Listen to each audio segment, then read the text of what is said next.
El jardín del paraíso. Un cuento de Hans Christian Andersen.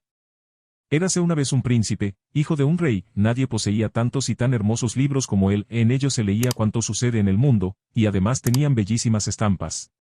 Hablábase en aquellos libros de todos los pueblos y países, pero ni una palabra contenían acerca del lugar donde se hallaba el paraíso terrenal, y este era precisamente el objeto de los constantes pensamientos del príncipe. De muy niño, ya antes de ir a la escuela, su abuelita le había contado que las flores del paraíso eran pasteles, los más dulces que quepa imaginar, y que sus estambres estaban henchidos del vino más delicioso. Una flor contenía toda la historia, otra la geografía, otra las tablas de multiplicar, bastaba con comerse el pastel y ya se sabía uno la lección, y cuanto más se comía, más historia se sabía, o más geografía o aritmética. El niño lo había creído entonces, pero a medida que se hizo mayor y se fue despertando su inteligencia y enriqueciéndose con conocimientos, comprendió que la belleza y magnificencia del paraíso terrenal debían ser de otro género. ¡Ay! ¿Por qué se le ocurriría a Eva comer del árbol de la ciencia del bien y del mal? ¿Por qué probó Adán la fruta prohibida? Lo que es yo no lo hubiera hecho, y el mundo jamás habría conocido el pecado. Así decía entonces, y así repetía cuando tuvo ya cumplidos 17 años. El paraíso absorbía todos sus pensamientos. Un día se fue solo al bosque, pues era aquel su mayor placer. Hízose de noche, acumuláronse los nubarrones en el cielo, y pronto descargó un verdadero diluvio, como si el cielo entero fuese una catarata por la que el agua se precipitaba a torrentes, la oscuridad era tan completa como puede serlo en el pozo más profundo. Caminaba resbalando por la hierba empapada y tropezando con las desnudas piedras que sobresalían del rocoso suelo. Nuestro pobre príncipe chorreaba agua, y en todo su cuerpo no quedaba una partícula seca. Tenía que trepar por grandes rocas musgosas, resumantes de agua, y se sentía casi al límite de sus fuerzas, cuando de pronto percibió un extraño zumbido y se encontró delante de una gran cueva iluminada. En su centro ardía una hoguera, tan grande como para poder asar en ella un ciervo entero, y así era realmente, un ciervo maravilloso, con su altiva cornamenta, aparecía ensartado en un asador que giraba lentamente entre dos troncos enteros de abeto. Una mujer anciana, pero alta y robusta, cual si se tratase de un hombre disfrazado, estaba sentada junto al fuego, al que echaba leña continuamente. «Acércate», le dijo. «Siéntate al lado del fuego y sécate las ropas». «¿Qué corriente hay aquí?», observó el príncipe, sentándose en el suelo. «Más fuerte será cuando lleguen mis hijos», respondió la mujer. «Estás en la gruta de los vientos, mis hijos son los 4 vientos de la tierra». «¿Entiendes? ¿Dónde están tus hijos?», preguntó el príncipe. «Oh. Es difícil responder a preguntas tontas», dijo la mujer. «Mis hijos obran a su capricho, juegan a pelota con las nubes allá arriba, en la sala grande». Y señaló el temporal del exterior. «Ya comprendo», contestó el príncipe. «Pero habláis muy bruscamente, no son así las doncellas de mi casa. Va, de ellas no tienen otra cosa que hacer. Yo debo ser dura, si quiero mantener a mis hijos disciplinados, y disciplinados los tengo, aunque no es fácil cosa manejarlos. ¿Ves aquellos 4 sacos que cuelgan de la pared? Pues les tienen más miedo del que tú le tuviste antaño al azote detrás del espejo. Puedo dominar a los mozos, te lo aseguro, y no tienen más remedio que meterse en el saco, aquí no andamos con remilgos. Y allí se están, sin poder salir y marcharse por las suyas, hasta que a mí me da la gana. Ahí llega uno». Era el viento norte, que entró con un frío glacial, esparciendo granizos por el suelo y arremolinando copos de nieve. Vestía calzones y chaqueta de piel de oso, y traía una gorra de piel de foca calada hasta las orejas, largos carámbanos le colgaban de las barbas, y granos de pedrisco le bajaban del cuello, rodando por la chaqueta. «No se acerque enseguida al fuego», le dijo el príncipe. «Podrían helársele la cara y las manos». «Hielo», respondió el viento con una sonora risotada. «Hielo. No hay cosa que más me guste. Pero, ¿de dónde sale ese mequetrefe? ¿Cómo has venido a dar en la gruta de los vientos?» «Es mi huésped», intervino la vieja, «y si no te gusta mi explicación, ya estás metiéndote en el saco». «¿Me entiendes?». Bastaron estas palabras para hacerle entrar en razón, y el viento norte se puso a contar de dónde venía y dónde había estado aquel mes. «Vengo de los mares polares», dijo. «Estuve en la isla de los osos con los balleneros rusos, durmiendo sentado en el timón cuando zarparon del Cabo Norte, de vez en cuando me despertaba un poquitín, y me encontraba con el petrel volando entre mis piernas. Es un ave muy curiosa, pega un fuerte aletazo y luego se mantiene inmóvil, con las alas desplegadas». «No te pierdas en digresiones», dijo la madre. «¿Llegaste luego a la isla de los osos? Qué hermoso es aquello». Hay una pista de baile lisa como un plato, y nieve semiderretida, con poco musgo, esparcidos por el suelo había también agudas piedras y esqueletos de morsas y osos polares, como gigantescos brazos y piernas, cubiertos de moho. Habríase dicho que nunca brillaba allí el sol. Soplé ligeramente por entre la niebla para que pudiera verse el cobertizo. Era una choza hecha de maderos acarreados por las aguas, el tejado estaba cubierto de pieles de morsa con la parte interior vuelta hacia afuera, roja y verde, sobre el techo había un oso blanco gruñendo. Me fui a la playa, a ver los nidos de los polluelos, que chillaban abriendo el pico. Le soplé en el gaznate para que lo cerrasen. Más lejos revolcábanse las morsas, parecidas a intestinos vivientes o gigantescas orugas con cabeza de cerdo y dientes de una vara de largo. «Te explicas bien, hijo», observó la madre. «La boca se me hace agua oyéndote». Luego empezó la caza. Dispararon un arpón al pecho de una morsa, y por encima del hielo saltó un chorro de sangre ardiente, como un surtidor. Yo me acordé entonces de mis tretas, me puse a soplar, y mis veleros, las altas montañas de hielo, aprisionaron los botes. ¡Qué tumulto, entonces! ¡Qué manera de silbar y de gritar!, pero yo silbaba más que ellos. Hubieron de depositar sobre el hielo los cuerpos de las morsas capturadas, las cajas y los aparejos, yo les vertí encima montones de nieve, y forcé las embarcaciones bloqueadas, a que derivaran hacia el sur con su botín, para que probasen el agua salada. Jamás volverán a la isla de los osos. «¿Cuánto mal has hecho?», le dijo su madre. «Otros te contarán lo que hice de bueno», replicó el viento. «Pero ahí tenemos a mi hermano de Poniente, es el que más quiero, sabe amar y lleva consigo un frío delicioso». «¿No es el pequeño Céfiro?», preguntó el príncipe.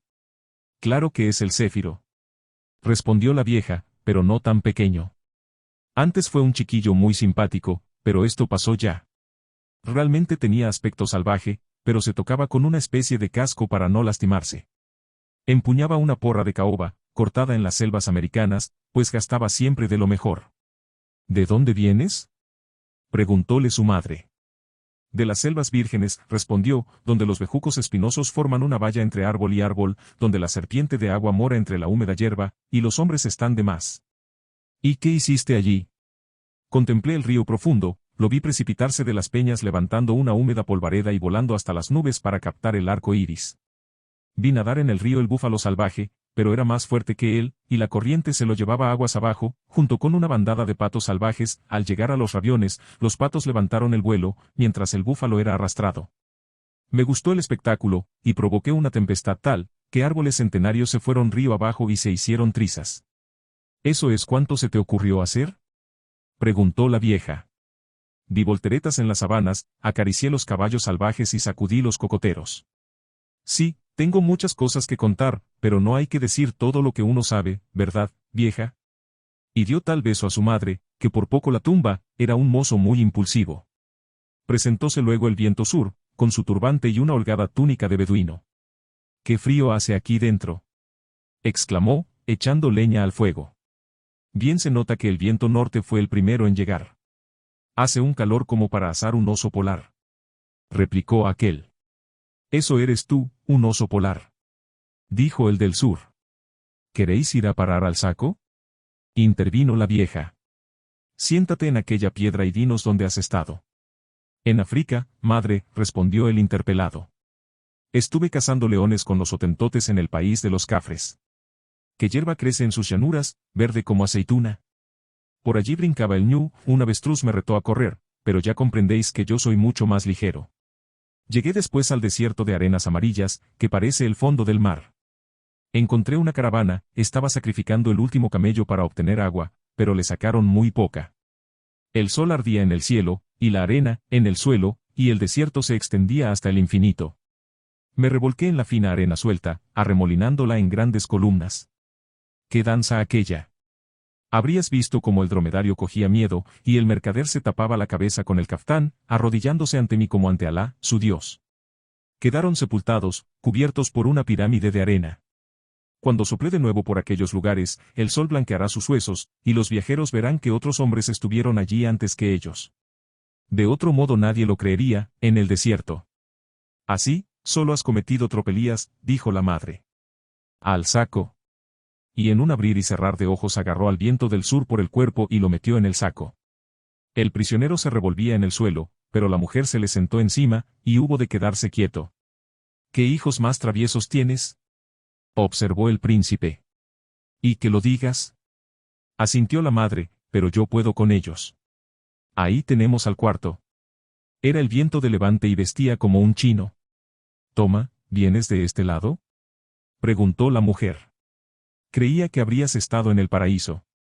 Mañana iré allí, respondió el levante, pues hará 100 años que lo visité por última vez.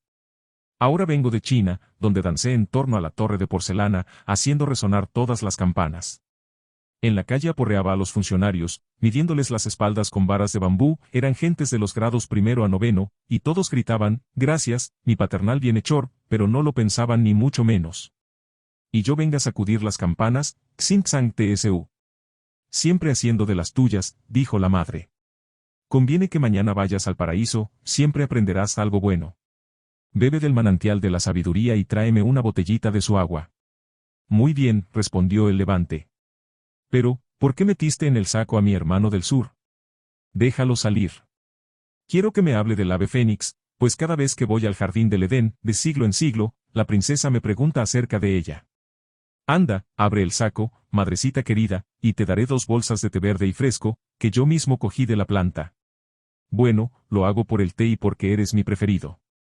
Y abrió el saco, del que salió el viento del sur, muy abatido y cabizbajo, pues el príncipe había visto toda la escena.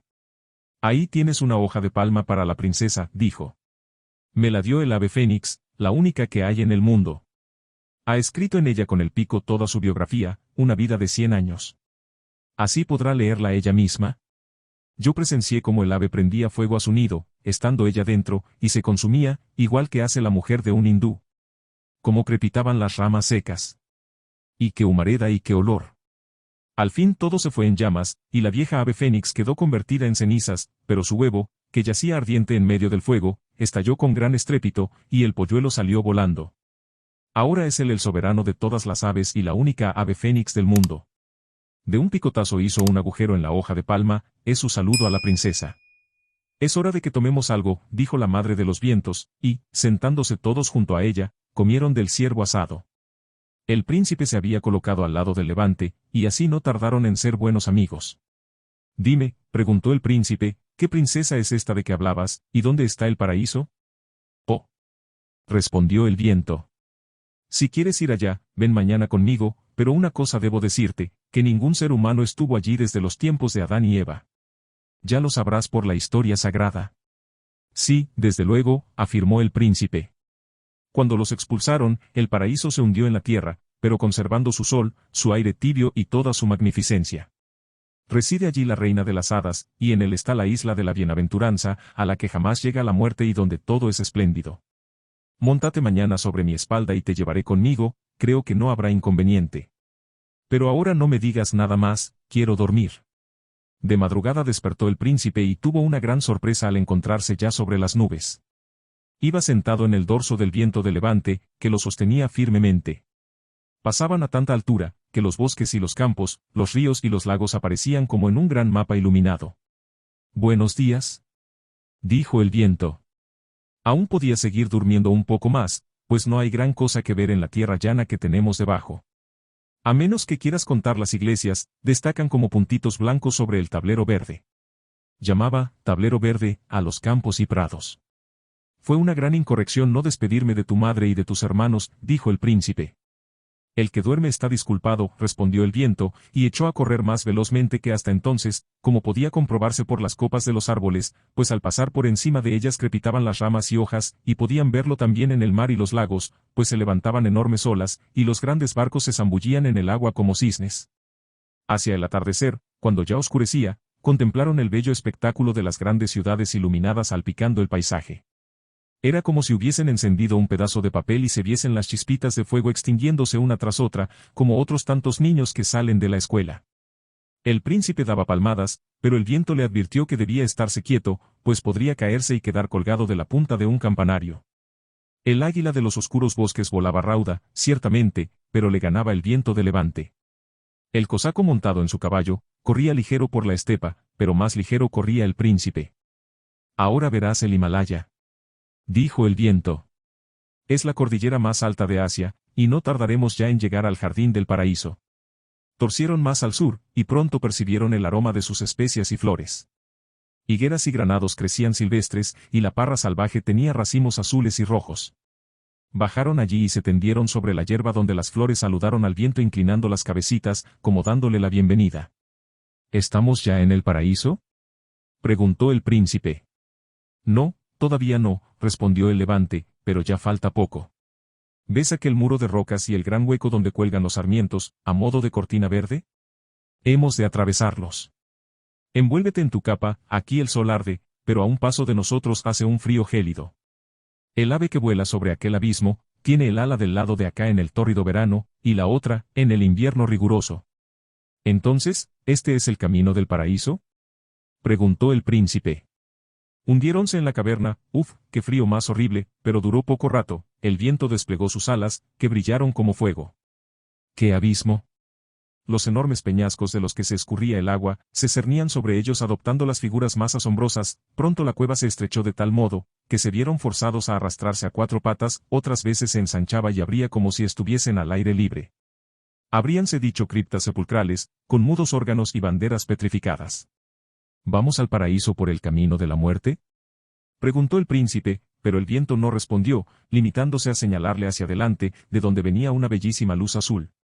Los bloques de roca colgados sobre sus cabezas se fueron difuminando en una especie de niebla que, al fin, adquirió la luminosidad de una blanca nube bañada por la luna. Respiraban entonces una atmósfera diáfana y tibia, pura como la de las montañas y aromatizado por las rosas de los valles. Fluía por allí un río límpido como el mismo aire, y en sus aguas nadaban peces que parecían de oro y plata, serpenteaban en él anguilas purpúreas, que a cada movimiento lanzaban chispas azules, y las anchas hojas de los nenúfares reflejaban todos los tonos del arco iris, mientras la flor era una auténtica llama ardiente, de un rojo amarillento, alimentada por el agua, como la lámpara por el aceite. Un sólido puente de mármol, bellamente cincelado, cual si fuese hecho de encajes y perlas de cristal, conducía, por encima del río, a la isla de la bienaventuranza, donde se hallaba el jardín del paraíso. El viento cogió al príncipe en brazos y lo transportó al otro lado del puente. Allí las flores y hojas cantaban las más bellas canciones de su infancia, pero mucho más melodiosamente de lo que puede hacerlo la voz humana. ¿Y aquellos árboles, eran palmeras o gigantescas plantas acuáticas? Nunca había visto el príncipe árboles tan altos y vigorosos, en largas guirnaldas pendían maravillosas enredaderas, tales como solo se ven figuradas en colores y oro en las márgenes de los antiguos devocionarios o entrelazadas en sus iniciales. Formaban las más raras combinaciones de aves, flores y arabescos. Muy cerca, en la hierba, se paseaba una bandada de pavos reales, con las fulgurantes colas desplegadas. Eso parecían, pero al tocarlo se dio cuenta el príncipe de que no eran animales, sino plantas, eran grandes lampazos, que brillaban como la esplendorosa cola del pavo real.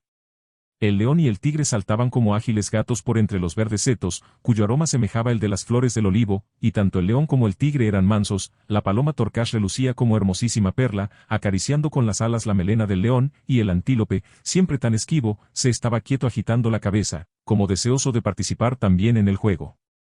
En estas llegó el hada del paraíso. Su vestido relucía como el sol, y en su rostro se pintaba la dulzura de una tierna madre que goza contemplando a su hijito. Era joven y hermosa, y la seguían varias bellísimas doncellas, todas con una rutilante estrella en el cabello. El viento de levante le entregó la hoja escrita del ave fénix, y al verla los ojos del hada brillaron de alegría. Tomando de la mano al príncipe lo condujo a su palacio, cuyas paredes presentaban los colores de los más hermosos pétalos de tulipán cuando se colocan frente al sol, el techo era una enorme flor radiante, y cuanto más se miraba en su interior, más hondo parecía su cáliz. El príncipe se encaminó a una de las ventanas, y al mirar por uno de sus cristales, vio el árbol de la ciencia del bien y del mal, con la serpiente, y Adán y Eva al lado. ¿Pero no los echaron?, preguntó, a lo que el hada, sonriendo, le explicó que el tiempo había grabado su imagen en cada cristal, pero no de la manera a que estamos acostumbrados, sino que tenía vida, las hojas de los árboles se movían, y las criaturas humanas iban y venían como vistas en un espejo. Al mirar por otro cristal se le ofreció el cuadro del sueño de Jacob, con la escalera que llegaba hasta el cielo, y los ángeles subían y bajaban balanceándose. Sí, todo lo que había sucedido en esta tierra, revivía y se agitaba en aquellos cristales, cuadros tan primorosos, solo el tiempo podía grabarlos. El hada, siempre sonriente, lo llevó luego a una espaciosa y elevada sala de paredes transparentes, adornadas con retratos, a cual más hermoso. Eran millones de bienaventurados, que sonreían o cantaban, confundiéndose sus cantos en una melodía única. Los de la parte superior eran tan pequeños, que parecían más diminutos que el más minúsculo capullo de rosa dibujado sobre el papel como un punto de color. En el centro de la sala se levantaba un corpulento árbol de frondosas ramas colgantes, manzanas doradas, grandes y pequeñas, pendían, a modo de naranjas, entre las verdes hojas. Era el árbol de la ciencia del bien y el mal, de cuyo fruto comieron Adán y Eva. De cada hoja goteaba un rocío colorado y brillante, parecía como si el árbol llorase lágrimas de sangre. «Subamos a la barca», dijo el hada.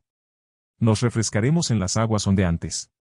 El bote se balancea, pero no se mueve del lugar. Son todos los países del globo los que desfilan ante nuestros ojos. Era maravilloso ver desfilar las riberas.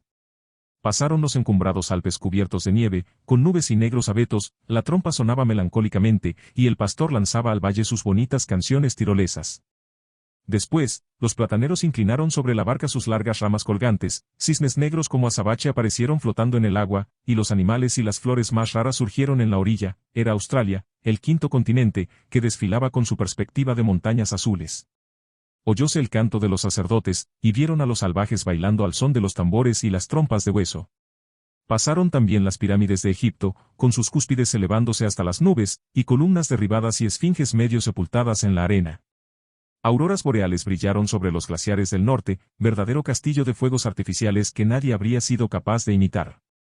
El príncipe se sentía feliz, contemplando 100 veces más cosas de las que aquí podemos enumerar. ¿Puedo quedarme para siempre?, preguntó. Eso depende de ti, respondióle el hada. Si no caes en la tentación, como Adán, de hacer lo que se te prohíba, puedes quedarte aquí. Jamás tocaré las manzanas del árbol de la ciencia del bien y del mal, protestó el príncipe. Hay millares de frutos tan hermosos como ellas. Piénsalo bien, y si no te sientes lo bastante fuerte, vuélvete con el viento de levante que te trajo, se marcha hoy, y no regresará hasta dentro de 100 años. Para ti, el tiempo transcurrirá en este lugar como si fuesen 100 horas, pero es mucho para resistir a la tentación y al pecado. Cada noche, cuando me separe de ti, te llamaré, ven conmigo. Te haré señas con la mano, pero no debes seguirme. No vengas, pues a cada paso que des, tu afán será más fuerte. Entrarás en la sala donde crece el árbol de la ciencia del bien y del mal. Yo duermo bajo sus colgantes ramas olorosas, te inclinarás sobre mí y tendré que sonreírte, pero si me besas en la boca, se hundirá el paraíso en la tierra y lo habrás perdido. Sentirás en torno a ti el fuerte viento del desierto, la fría lluvia se escurrirá por tu cabello. Serán tu herencia la aflicción y el sufrimiento. Me quedo, exclamó el príncipe. Y el viento de levante, depositando un beso en su frente, le dijo, sé fuerte, y volveremos a encontrarnos aquí dentro de 100 años. Adiós. Adiós. Y extendió sus alas en toda su amplitud, brillaban como los relámpagos de otoño, en tiempo de la cosecha, o como la aurora boreal en el frío invierno. Adiós, adiós. Repitieron a coro todas las flores y todos los árboles. Hileras de cigüeñas y pelícanos, semejantes a cintas flotantes, lo acompañaron hasta el límite del jardín. Vamos ahora a empezar nuestras danzas, dijo el hada. Al final, cuando haya bailado contigo, verás, a la hora de la puesta del sol, que te hago signos, y me oirás gritarte, ven conmigo. Pero guárdate de hacerlo. Por espacio de 100 años tengo que repetir todas las noches la misma escena, cada vez, cuando el tiempo haya pasado, serás más fuerte, hasta que ya ni siquiera pensarás en ello. Pero hoy es la primera vez. Estás advertido. El hada lo condujo a una gran sala de lirios blancos y transparentes, los amarillos estambres de cada flor eran una pequeña arpa de oro que sonaba como violines y flautas. Doncellas hermosísimas, vaporosas y esbeltas, vestidas de ondeante crespón que revelaba la belleza de sus cuerpos, danzaban y cantaban la alegría de vivir, y que no morirían nunca, y que el jardín del Edén florecería eternamente. Se puso el sol, todo el cielo se tornó de oro, un oro que pintaba los lirios como las más exquisitas rosas, y el príncipe bebió del espumoso vino que le ofrecieron las doncellas, y experimentó una felicidad que nunca había conocido. Vio abrirse el fondo de la sala y aparecer el árbol del bien y del mal tan brillante, que lo deslumbraba, llegaba de él un canto dulce y delicioso, como de la voz de su madre, y parecióle que decía, hijo mío querido.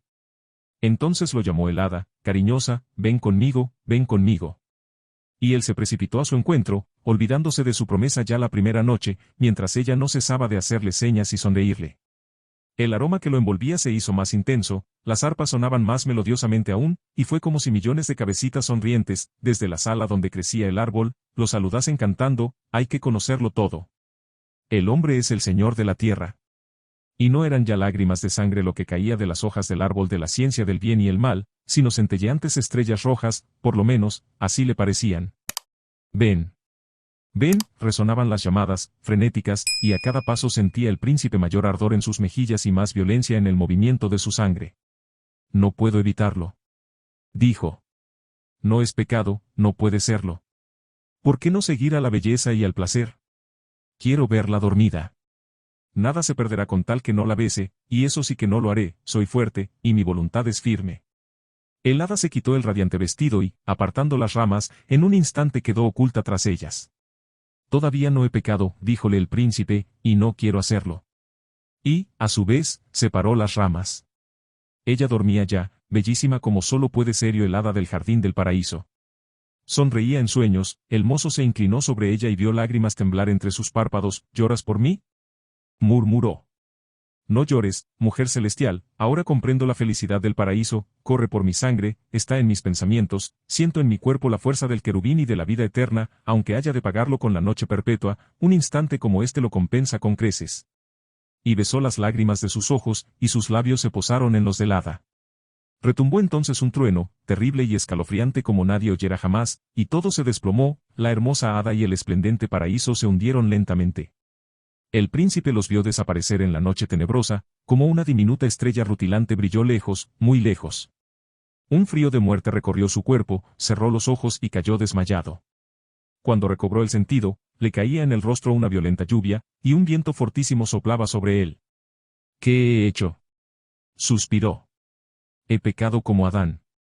He pecado, puesto que se ha hundido el paraíso. Y abrió los ojos, viendo aún a lo lejos la estrella que brillaba como el Edén desaparecido, era la estrella matutina, allá en el cielo. Se incorporó, encontrándose junto a la gruta de los vientos, la madre de estos estaba sentada a su lado, en su rostro habla una expresión airada. Levantando el brazo, ya la primera noche. Dijo. Bien me lo temí. Si fueses mi hijo irías derecho al saco. Irá, irá. Dijo la muerte. Era un hombre viejo y robusto, que llevaba en la mano una guadaña y un gran bieldo negro. Irá a parar al ataúd, pero todavía no, lo marco solamente, y le dejaré que siga por algún tiempo en el mundo, para que haga penitencia y se mejore. Volveré un día, cuando menos me espere, lo encerraré en el negro ataúd y, poniéndolo sobre mi cabeza, volaré a las estrellas.